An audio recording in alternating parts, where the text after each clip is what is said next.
അത് മരണത്തെ കീഴാക്കി സാത്താനെ വിറപ്പിച്ചുകൊണ്ട് റോമൻ ഇമ്പീരിയൻ മുദ്രകളെ അഴിച്ചു മാറ്റിക്കൊണ്ട് ഇതാ ഞാൻ ഇന്നും ജീവിക്കുന്നതെന്ന് പറഞ്ഞുകൊണ്ട് ഇന്നും ജീവിക്കുന്നവനായി അവൻ ദൃഷ്ടാന്തരമായി അവൻ ഉയർച്ചയിലേക്ക് അവൻ ജീവിക്കുന്നവന് അവൻ കടയിൽ വെച്ചും അടച്ചിട്ടിരിക്കുന്ന ശിഷ്യന്മാർ കൂടിയിരിക്കുന്ന മുറിക്കകത്ത് വെച്ചും 500-ൽ പരം ആളുകൾ ഇരിക്കുന്നിടത്ത് വെച്ചും അവൻ പ്രത്യക്ഷമായിക്കൊണ്ട് അവൻ ഇപ്രകാരം പറഞ്ഞു, ഭയപ്പെടേണ്ട, നിങ്ങൾക്ക് സമാധാനം.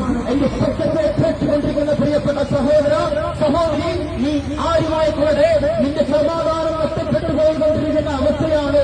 നിനക്ക് എല്ലാം ഉണ്ട്, വ്യക്തിത്വങ്ങളുണ്ട്, പണമുണ്ട്, അതേ സൗഭാഗ്യങ്ങളുണ്ട്, അതേ പഠിപ്പുണ്ട്.